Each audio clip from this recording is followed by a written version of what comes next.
esta charla me gustaría hablaros de la evaluación de los resultados clínicos radiológicos en pacientes con rizartrosis intervenidos en nuestro centro mediante artrodesis trapecio-metacarpiana desde el año 1990 hasta el año 2010.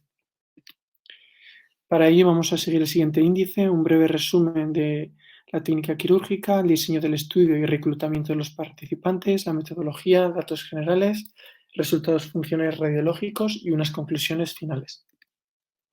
Respecto a la técnica quirúrgica, recordar brevemente que nosotros en nuestro centro, para llevar a cabo la artrodesis trapecio-metacarpiana, realizamos un abordaje dorsoradial, hacemos una capsulotomía, hacemos resección de las superficies articulares, interponemos injerto de cresta ilíaca e introducimos 2 agujas Kirchner retrógradas para realizar la artrodesis. Estas 2 agujas están entrecruzadas y les mantenemos con una férula durante 2 semanas y prolongamos 6 semanas más con un yeso cerrado.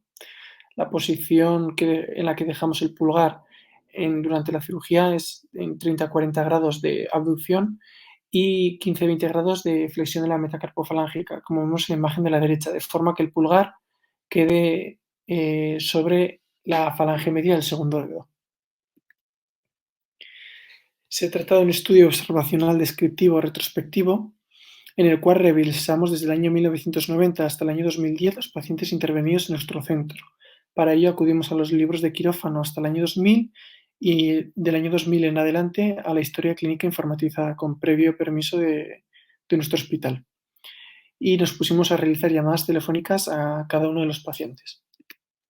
En total fueron 166 pacientes los que encontramos en esos 20 años, de los cuales 33 habían fallecido, 6 no cumplían criterios para entrar en el estudio, ya que se les había realizado la artrodesis mediante otras técnicas, mediante una placa, mediante tornillos, o se había utilizado un injerto óseo artificial o de otra región anatómica. Y 49 pacientes no estaban disponibles porque se habían cambiado de ciudad, porque estaban en residencias o por enfermedades que les impedían poder participar en el estudio. En total se incluyeron en el estudio 78 participantes y en total 82 pulgares.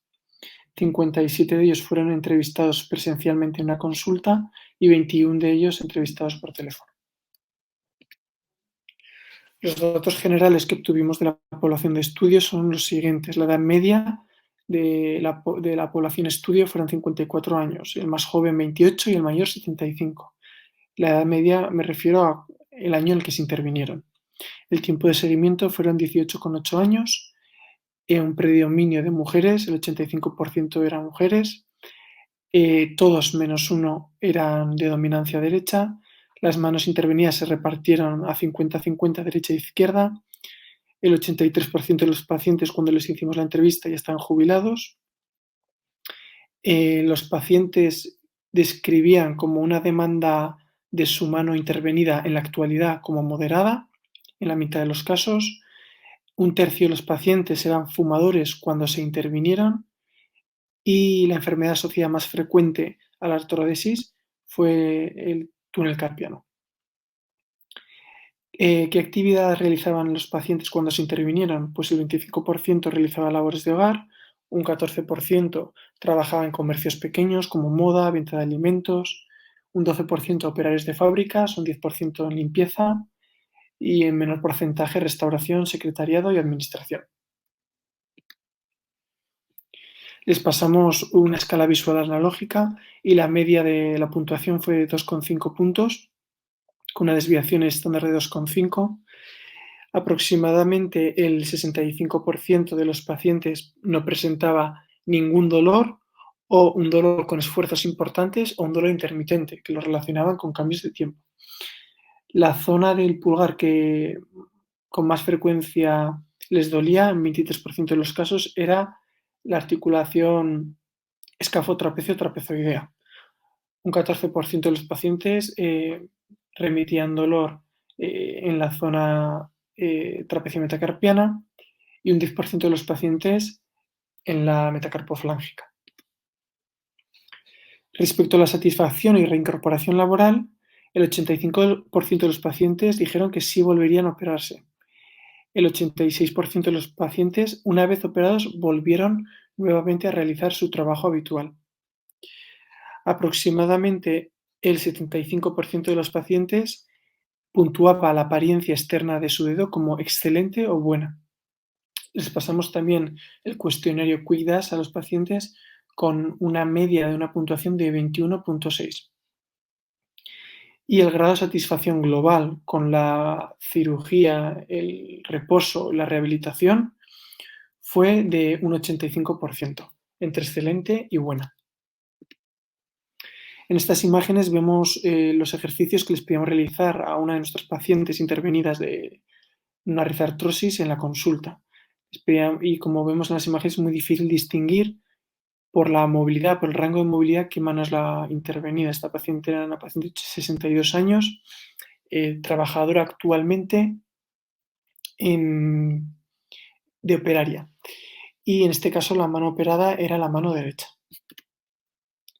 En cuanto a los resultados funcionales, observamos que tanto para la oposición mediante la escala de Capagni, la aducción radial, la aducción palmar y la aducción estaban comparando el pulgar operado con el pulgar sano, estaban por encima del 90%. O sea que las disminuciones eran menores del 10% de movilidad, excepto para la retropulsión, que al tener un menor rango de movilidad, pequeños grados de diferencia entre el pulgar sano y el pulgar operado marcaban un porcentaje muy alto de diferencia. En cuanto a la fuerza, lo que vemos es que en ninguno de, tanto para la fuerza de pinza como la fuerza de agarre, que fueron los que calculamos con dinamómetros específicos, la mano operada nunca estaba por encima de la mano no operada. Pero sí que vemos que las diferencias por la fuerza de pinza, comparando el pulgar operado con el pulgar sano, disminuía un 5,8%, mientras que la fuerza de agarre, comparando la mano operada con la mano sana, disminuía un 9,3%.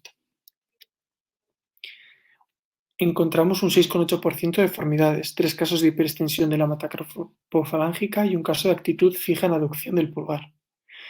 En nuestra serie, el 74% de los pacientes conseguían poner la mano plana, que esto es algo que se describe en los estudios y los pacientes, el no poder poner la mano plana, lo describen como algo que les interfiere mucho en su día a día.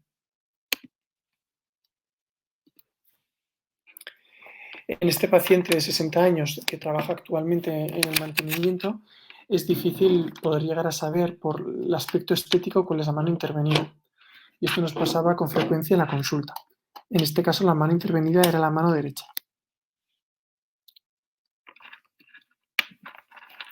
En cuanto a los resultados radiológicos, a nuestros pacientes les realizamos una radiografía AP y oblicua de ambas manos para comparar una con la otra. Y lo que observamos fue lo siguiente: el 95% de nuestros pacientes presentaba una unión de la articulación trapecio-metacarpiana, y lo que observamos en las radiografías era que hubiese hueso cortical en la zona de unión de la articulación trapecio-metacarpiana. En cuanto a la prevalencia de artrosis de la articulación escafotrapecio-trapezoidea, aproximadamente el 54% de los pacientes presentaban artrosis de esta articulación de estadio 2 o 3 de Crosby. En cuanto a la artrosis metacarpofalángica, realizamos mediante la escala de Lawrence y vimos que grado 3 y grado 4, o sea, grados ya avanzados, presentaban un 21% de los pacientes intervenidos. Cuando lo comparamos con la mano sana, en cambio, veíamos que la mano no operada, el 32% de los pacientes desarrollaban una artrosis escafotrapecio-trapezoidea y un 8% de los pacientes una artrosis metacarpofalángica. Aquí tenemos un ejemplo de los pacientes incluidos en el estudio. Este es un paciente artrodesado en 2006 mediante agujas Kirchner e injerto de la cresta ilíaca, y lo que vemos es que tiene una artrosis de la escafotrapezoidea grado 1 o 2 aproximadamente. En esta paciente lo que se llevó a cabo fue una resección del polo distal del escafoides de forma artroscópica.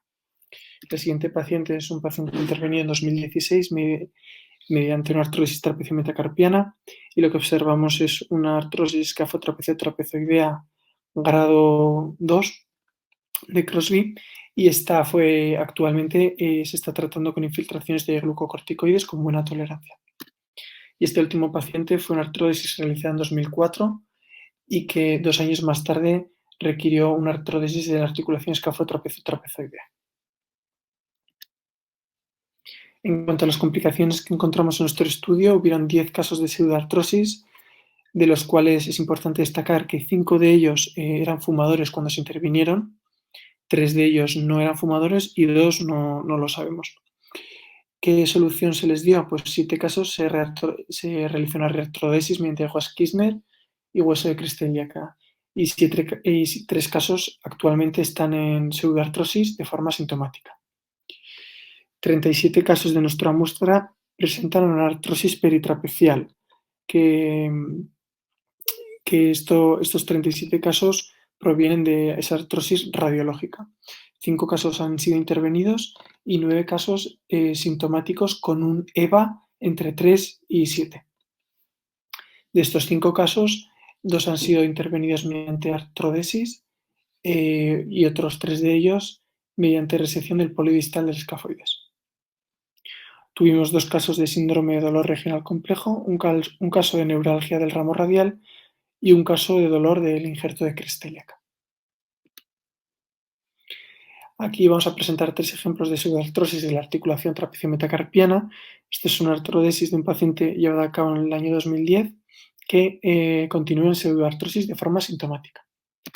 Otra artrodesis de otro paciente realizada en 2010 que también permanece asintomático, y una última artrodesis realizada en 2009 en el que 2 años más tarde se llevó a cabo una nueva reartrodesis con Wachs-Kissner y hueso de cresta ilíaca. Y vemos cómo ha unido. Realizando una revisión bibliográfica sobre las artrodesis trapecio-metacarpianas y sus complicaciones, lo que vemos que en general los estudios hablan de un 5 y 30% de pseudoartrosis. Un estudio realizado por Rizzo de 11 años de seguimiento y 126 pulgares analizados tenían un 13,5% de pseudoartrosis.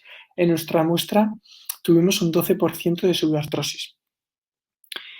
En otro estudio, un 31% de los pacientes presentaban artrosis peritrapecial, de los cuales una quinta parte eran sintomáticos. En nuestra muestra tenemos el 54% de artrosis peritrapecial, en concreto una artrosis escafotrapecio-trapezoidea radiológica entre grado 2 y 3 de Crosby, pero de los cuales 2/5 partes son sintomáticos. En otro estudio llevado a cabo por Calabacci, con un seguimiento de 10 años y analizando 42 pulgares, vieron un 40% de artrosis peritrapecial. Creemos que el motivo de encontrar una artrosis tan avanzada en nuestra muestra se debe a que presentamos un periodo de seguimiento superior a estos 2 otros estudios. Luego en nuestra muestra encontramos un 21% de artrosis metacarpofalángica y otros estudios hablan de un 13% de artrosis. Pero en nuestra muestra ninguno de los pacientes ha requerido una cirugía o una intervención más agresiva debido a esta artrosis metacarpofalángica. En cuanto a la fuerza de pinza, los estudios hablan de un 90% y un 92% para la fuerza de pinza y agarre respectivamente. En nuestro estudio encontramos un 94% de fuerza de pinza y una fuerza de agarre del 90%. En un estudio realizado en 1994 por Chamay, encontraron que el 44% de los pacientes intervenidos no podían poner la mano plana. En nuestro caso, se trataba del 26% de los pacientes los que no podían poner la mano plana. Las limitaciones que presenta nuestro estudio es que se trata de un estudio retrospectivo y las limitaciones inherentes a este tipo de estudios, y luego también que no disponemos de radiografías y mediciones preparatorias, ya que muchos de los pacientes intervenidos es hace mucho tiempo y no disponemos ni la historia clínica ni la historia informatizada de dichas pruebas. Y como conclusión, que consideramos que tras un largo periodo de seguimiento, una media de 18 años en nuestra muestra, la artrodesis para el tratamiento de la eritrartrosis parece ser una técnica eficaz en cuanto a control del dolor, estabilidad y fuerza, con una disminución de la movilidad tolerable. como ya hemos visto, y un grado de satisfacción por el paciente elevado, un 85%, excelente, bueno, preservando la fuerza a largo plazo. De todas formas, hay que individualizar el tratamiento a aquellos pacientes que tengan una alta demanda de fuerza y estabilidad, ya que la tasa de no unión del 12% y una artrosis de la articulación de articulaciones vecinas de un 54% puede comprometer al cirujano a sucesivas intervenciones. Esta es la bibliografía que he utilizado y esto es todo. Muchas gracias.